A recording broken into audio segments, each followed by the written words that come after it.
Welcome to Postcards from Barnesville. I'm Pamela Morris, that witchy chick.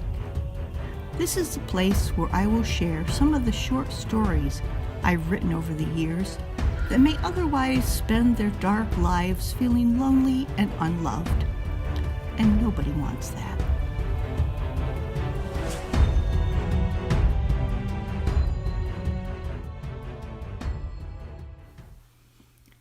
Hello and welcome to episode 5 of Postcards from Barnesville.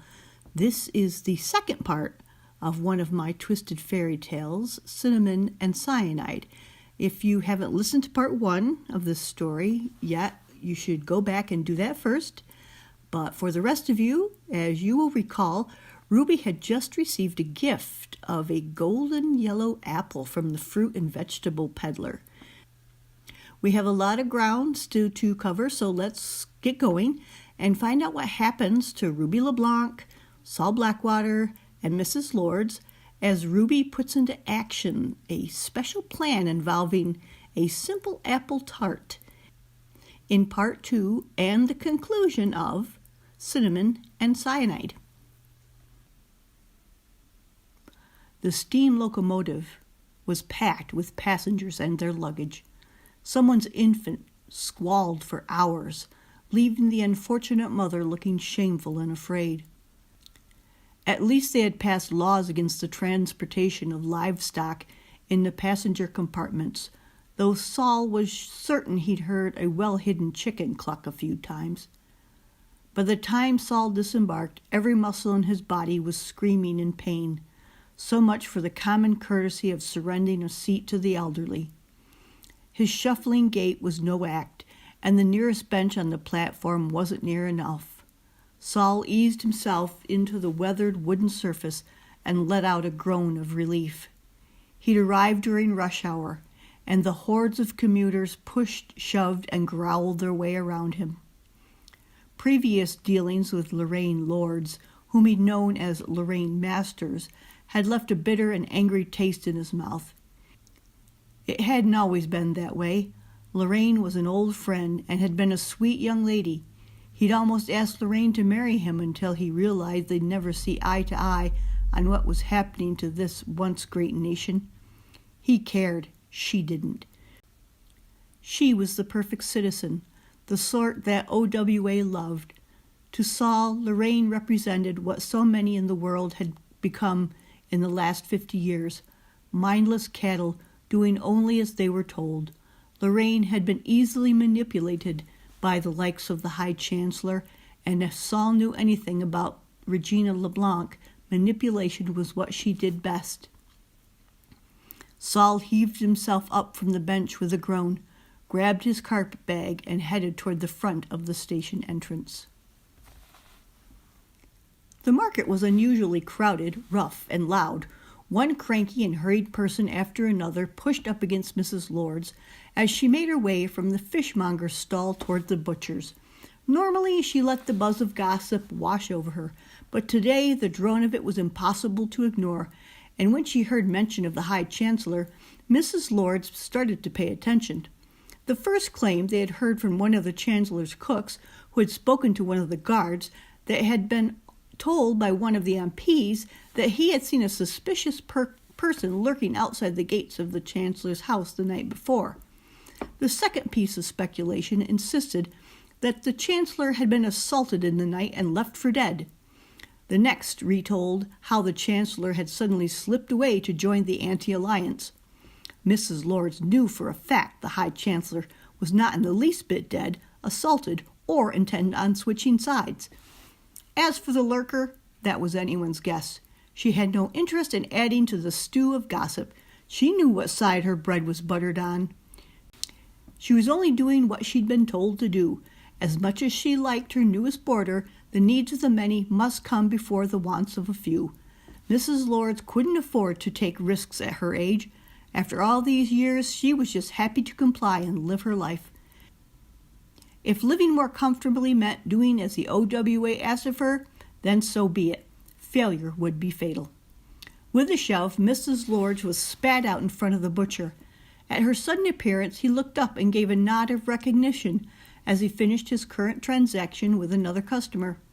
It was just afternoon, and already his stock was not as Mrs. Lords had hoped. Damn the delay in that silver-backed glass. Technology was an amazing thing except when it put her off her shopping schedule. But when Regina told you to go to Mirror Mirror, you went, and you stood there and you waited patiently for as long as it took for the device to boot up, ask you its questions, listen to your report before sending you on your way with another assignment.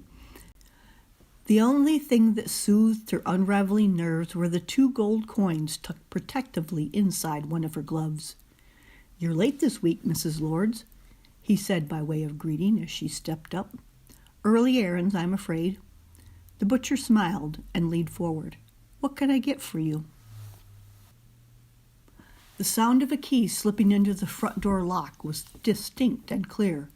Ruby looked up from the cutting board and listened. The lock clicked.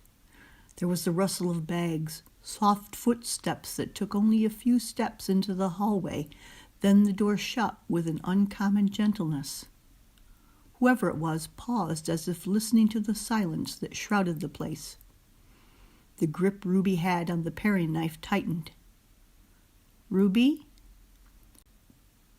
Her shoulders released their tension. "I'm here, Mrs. Lords," she replied, then went to the doorway. "Do you need help?" Mrs. Lords looked as if she'd just seen a ghost, her white knuckles wrapped tight around the handle of her canvas bag. Ruby rushed forward just as her landlady muttered a strange sort of sigh. You're here, there. Yes, of course you are." Ruby took the bag from her. "Where else would I be?" I thought maybe upstairs is all." Mrs. Lord studied her for a moment, then seemed to recover from whatever strange thought had distressed her. "Are you all right?" Mrs. Lord smiled. "I'm fine. The market was crowded today, and the cold, it's getting to my bones more and more these days." Ruby stepped in to help. "Did you get the apples?" "I did, and I was just peeling the last one to put into the pie you wanted. I was hoping to have it in the oven by the time you got back, but the bed sheets took forever. Mr. Thomas has been eating in his room again." She grabbed the market bag from the floor and headed to the kitchen. "Would you like some tea?" Mrs. Lords followed her. "You're making the pie?"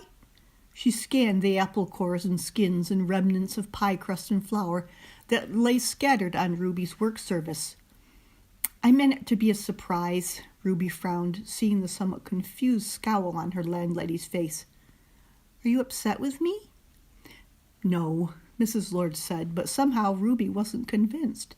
She'd done something wrong. Maybe the pie wasn't meant for them. Maybe she'd misunderstood what her landlady had said about them having it for dessert tonight. Mrs. Lords nodded her head slightly as if coming to some silent conclusion, then looked at Ruby and smiled, a genuine smile this time.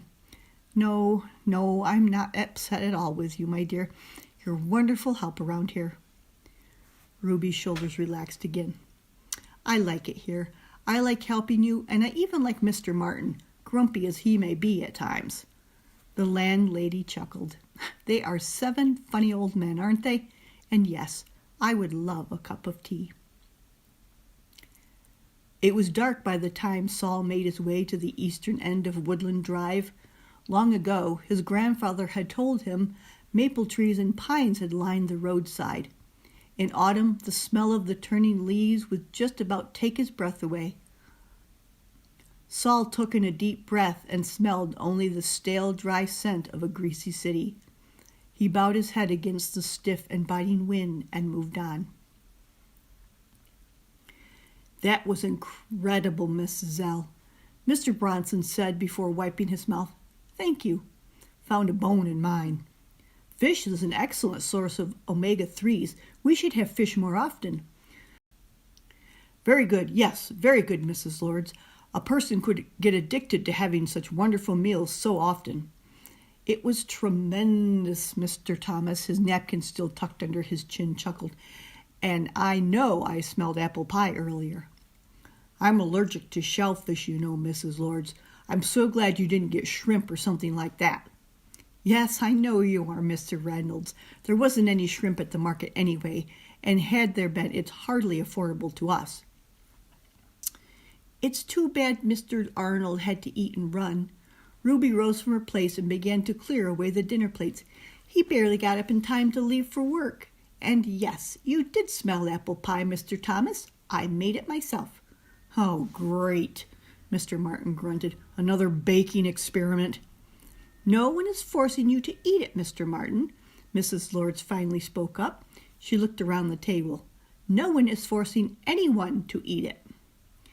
Even though the landlady was smiling when she spoke, and Ruby was sure she must be making a joke of the last time Ruby had tried her hand at baking, there was something in the way Mrs. Lord said it, an edge to her voice, almost as if she were warning the others.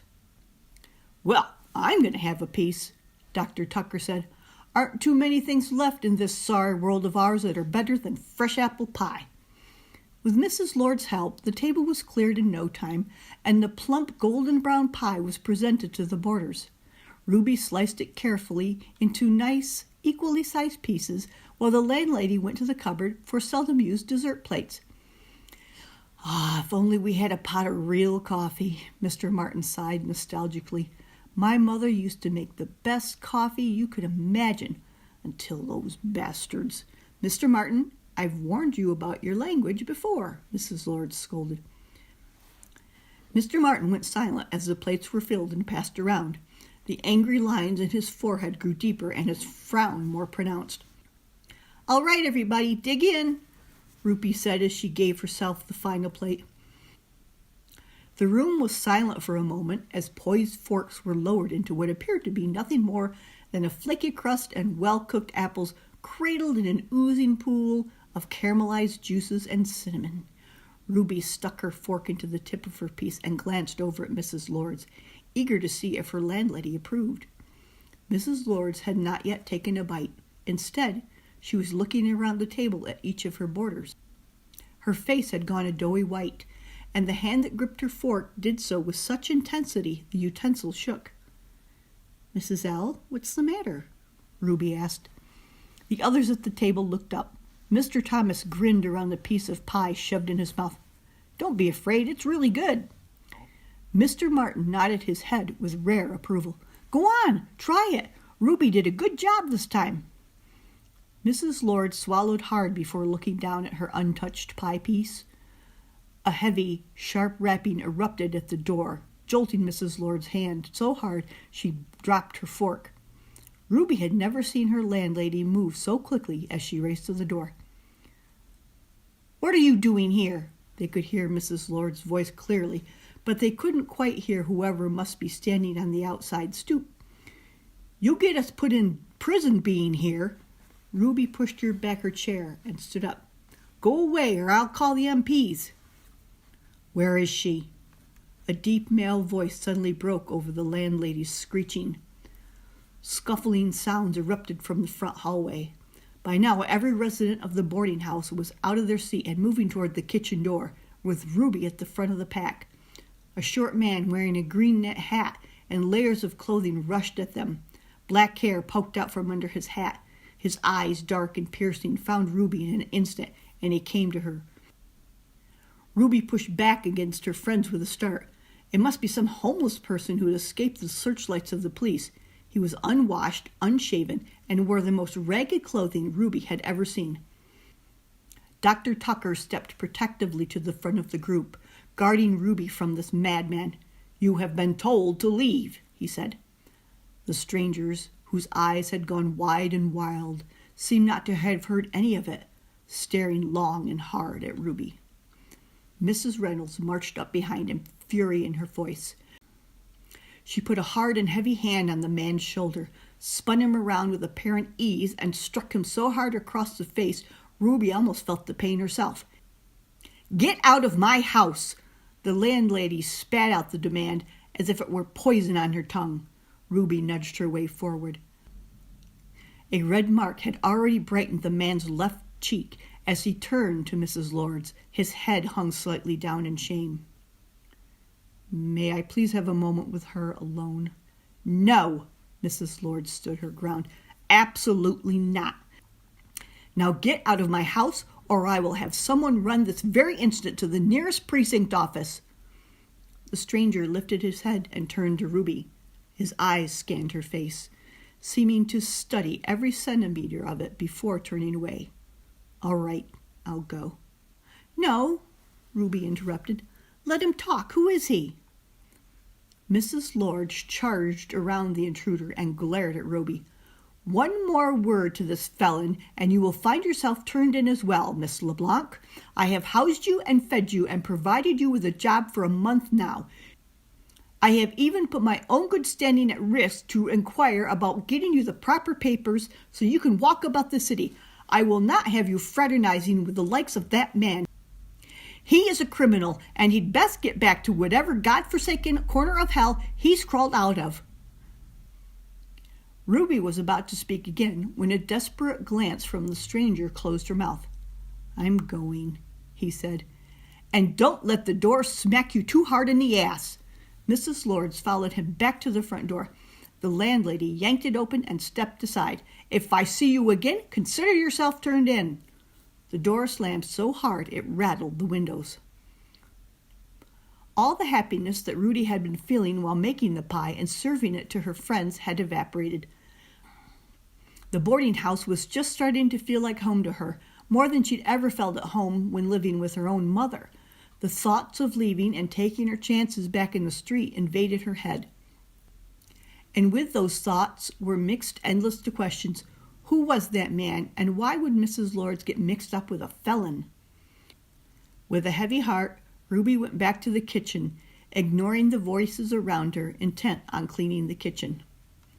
"I'll do that, Ruby," Mrs. Lords said. Her voice returned to the kind, grandmotherly tones Ruby had grown to know and love. Ruby didn't feel like arguing. The others had already left, a few retreating to the front sitting room to listen to the radio, read the evening paper, or smoke. "I'll go up to my room then," she said. "Ruby," the landlady paused in her cleaning, "it's for the best we not associate with people like him. I've seen him around before, and he's bad news. None of us wants to go to prison, and we will if we're seen with the likes of him." This didn't make sense. "I know, you're right. Who other than her mother's people would be looking for her?" Ruby sighed. "Good night, Mrs. L."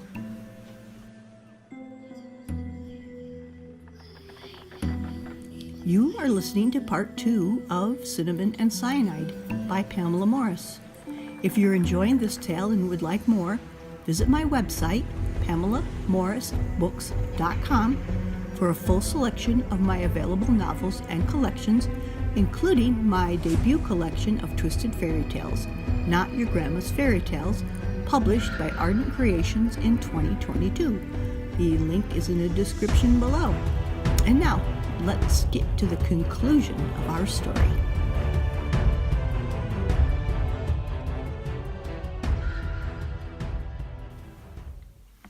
In her room, Ruby lit the single lamp that sat on her dressing table, then flopped down on the bed to stare at the ceiling. Outside, the wind howled around the corner of the building, and darkness had settled into place. Ruby sat up and hugged her pillow to her chest, while her gaze settled on the flickering, soft glow of her lantern. She kept the biggest lamp right in front of her vanity mirror, 2 flames for the price of 1. Beside the light, the golden apple the peddler had given her that morning waited. Ruby pressed her lips together as she looked at it. The apple was huge, twice as big as the ones she'd used for the pie. She'd not even gotten to taste the pie, and no doubt Mrs. Lords had taken the remains and tossed them all in the trash by now. Frustrated, Ruby moved and sat on her dressing table, looking at her reflection. She looked so much older than her 23 years. Was it better to just go along with the alliance? She could get a real job then, or go to university. She'd be able to hold her head high and dress in something other than thrift store clothing. Ruby studied her face in a way she'd not studied it in a long time. There was a sense of beauty there, somewhere under the worn and tired frown of rejection. Her mother had only ever wanted the best for her, and Ruby had tossed it all aside for this anti-government nonsense. But there was the apple to deal with. It had been entrusted to her. Something hauntingly familiar reflected back at Ruby as she let herself smile for this first time in hours. She tipped her head slightly, straightened it, then looked at herself in three-quarter profile. Despite her mother's cruel words that Ruby wasn't really all that pretty, Ruby knew better. The echo of her mother's voice hung the air, and with a sudden wide-eyed wonder, Ruby finally understood everything. It was time to go home, face the High Chancellor, and hope for the best. Her gaze falling to the apple, Ruby knew exactly what she was supposed to do. On Monday, Ruby woke early, washed, dressed, and headed down to the kitchen. Even Mrs. Lords was not up yet, but that was the whole point of it. She had brought the apple with her and quickly set to work slicing it just as she had the others for the pie. When finished, she added the needed spices, then covered the bowl and tucked it into the back of the icebox. Once the wood stove was going, Ruby busied herself preparing breakfast. It would be French toast today, she decided. Everyone loves French toast with just the slightest dusting of cinnamon and sugar on top. Setting the bread and egg mixture aside, Ruby went to the pantry and got out the ground, dried, and roasted chicory root. Mrs. Lords always bought the roots whole in the market, then did all the preparation herself. It was cheaper that way, and she said it made a much better drink. Ruby filled the brewing pot with water and was just adding the chicory to the filter basket on top when she heard a creak in the staircase. "You're up early," it was the landlady. Ruby stuck a smile on her face before turning around. "I wanted to surprise you. I'm making breakfast, and I don't want a bit of help." The landlady smiled back. "Why ever not?" Ruby took a deep breath and let it out slowly before speaking. "I've thought a lot about what you said last night after that man was here. You're right. I've been very misguided, and I want to make things right with my mother." Mrs. Lord's face beamed her approval. "Oh, Ruby, that's wonderful." "You don't think it's too late, do you?" "Oh, no, it's not too late. I'm sure it's not." "You've been so nice to me, Mrs. Lords. I've taken advantage of your kindness. I didn't mean to, and I'm so grateful you didn't turn me in. I just want to be given another chance to prove I can be the sort of person OWA wants me to be." Mrs. Lords could not have looked more pleased. "I'm sure you can be. Life will be so much easier for you." "I'm glad you approve." Ruby chirped, and to prove her gratitude gave Mrs. Lords the sort of hug Ruby had always wished she could get from her mother. "I'm done being just like my father. I want to be more like my mother now." When everyone else was gone and the figure of Mrs. Lords was well out of sight, Ruby headed back inside to put her plan into action. With the oven already heated and ready to go, and the landlady gone for at least 3 hours, there would be more than enough time. From the back of the icebox, Ruby retrieved the tiny treasure she'd been working on earlier. As it baked, she hurried about to finish her chores, and then some. At 12:30, she donned her heaviest cloak, draping it over her backpack. Ruby stepped outside.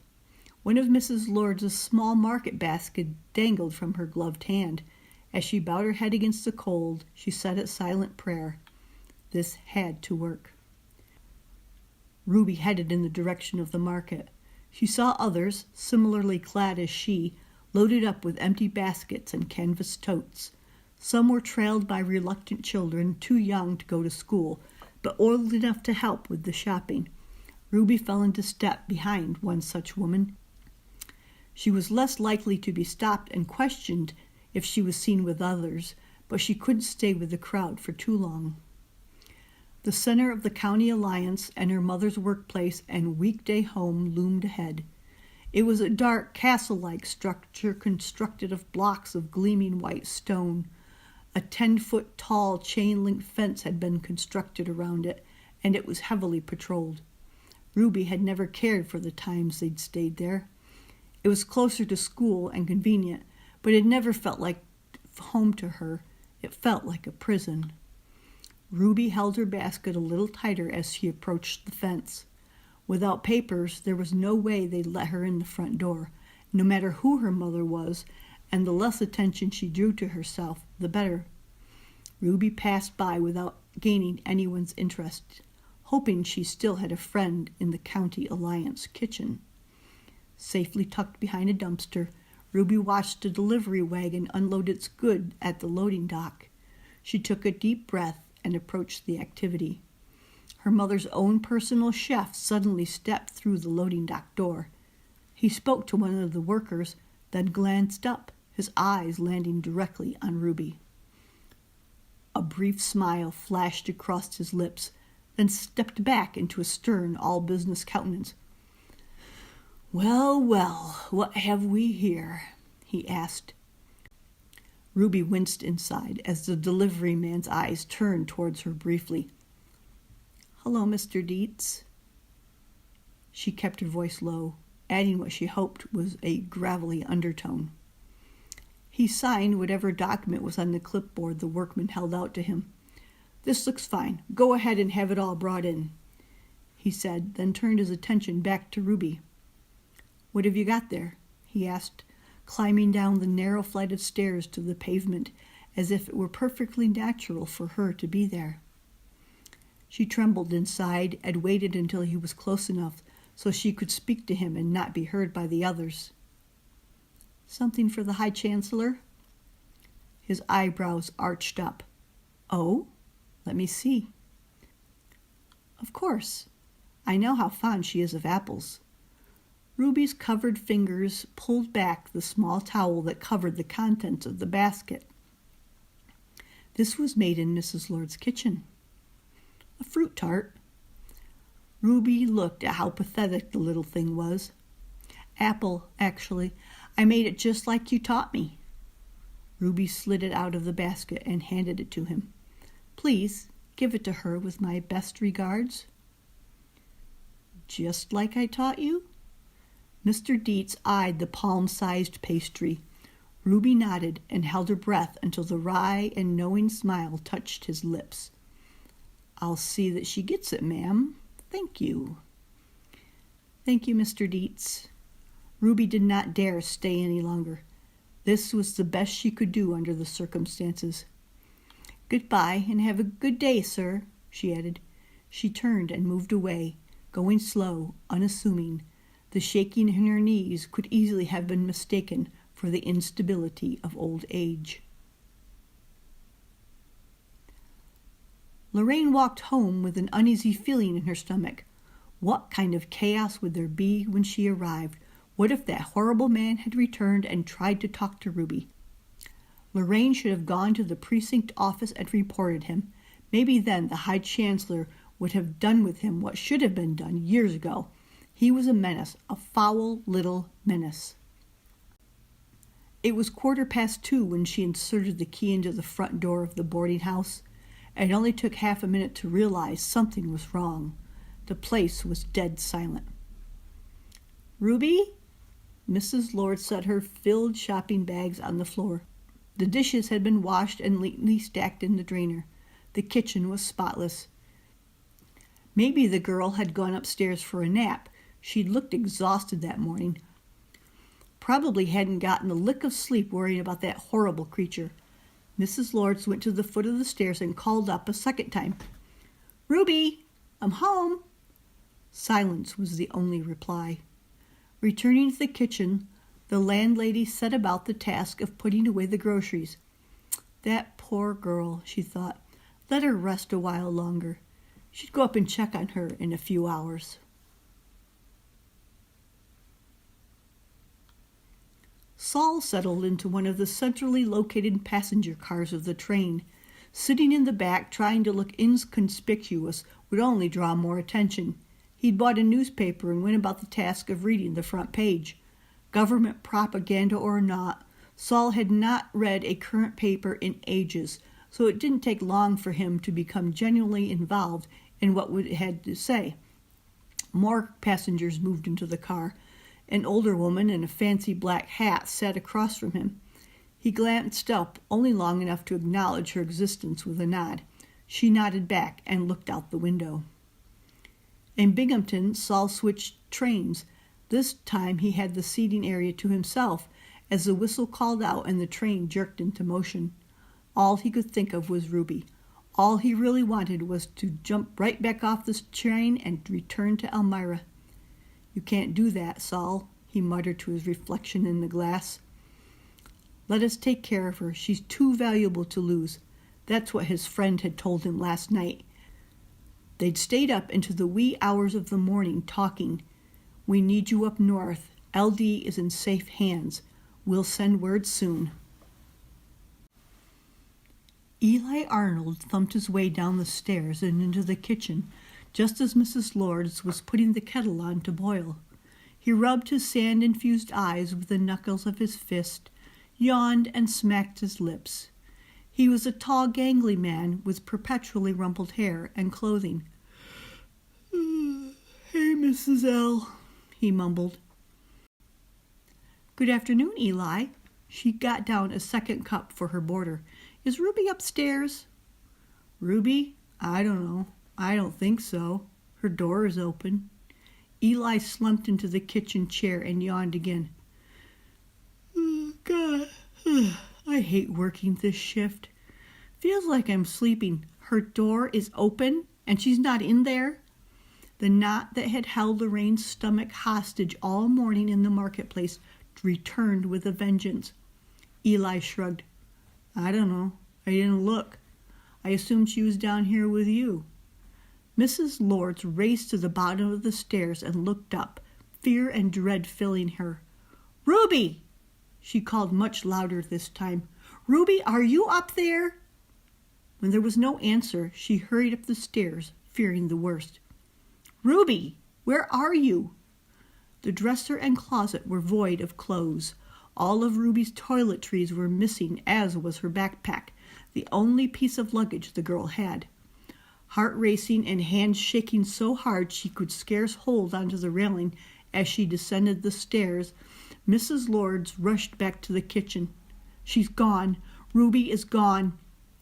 We must contact the precinct police. Eli, run to the station. Bring them back here right away." The landlady collapsed into the nearest chair. "Dear God, when the High Chancellor hears that I've lost that girl..." She couldn't finish the sentence, couldn't even finish the thought. Saul pinched the bridge of his nose just as someone plopped down in the seat beside him. He didn't bother to look. He was too tired, too distracted, and when they saw that in his eyes, all they do is ask questions. Saul started to open his paper again. "Father?" A soft voice spoke to his left. Saul knew immediately who it was. "Ruby? What are you doing here?"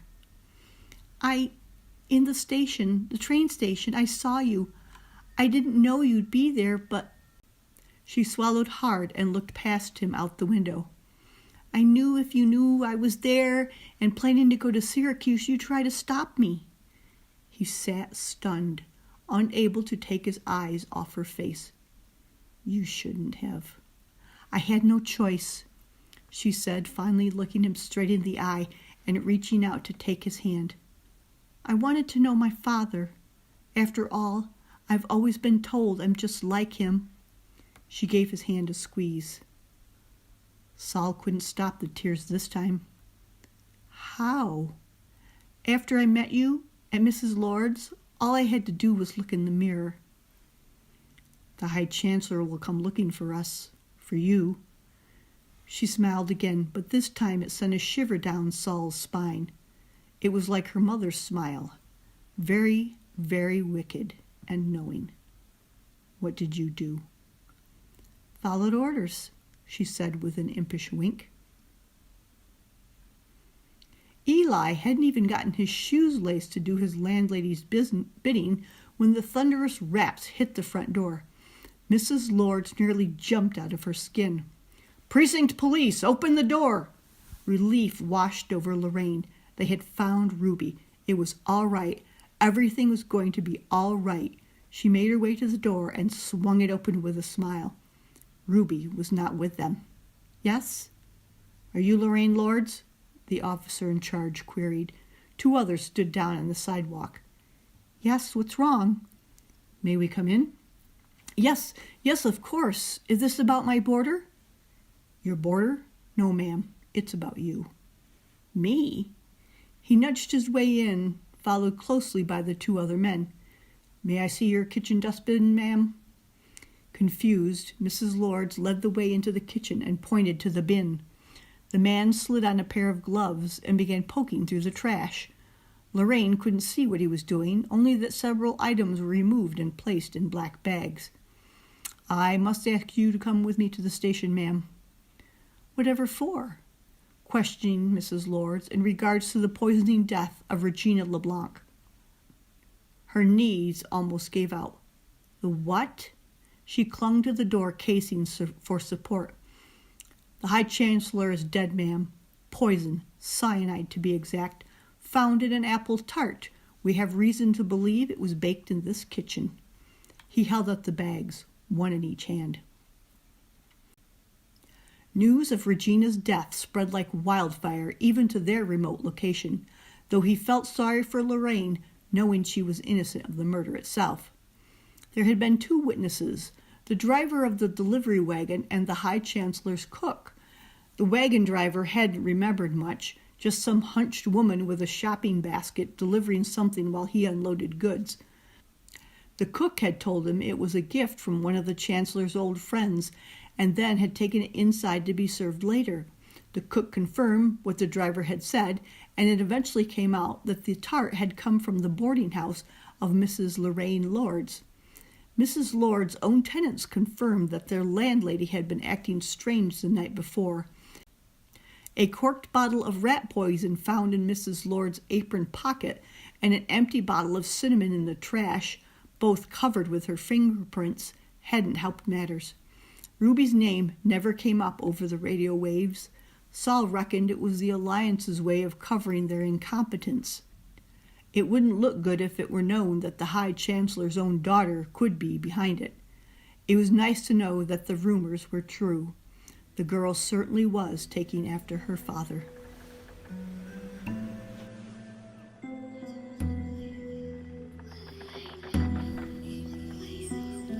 You have just listened to Postcards from Barnesville with Pamela Morris, that Witchy Chick. A place for free short stories that otherwise may have spent their dark lives lonely and unloved. Please subscribe and hit that like button if you enjoyed this reading and to keep the stories coming. Be sure to check your mailbox for another postcard from Barnesville from that Witchy Chick soon. And thank you for listening.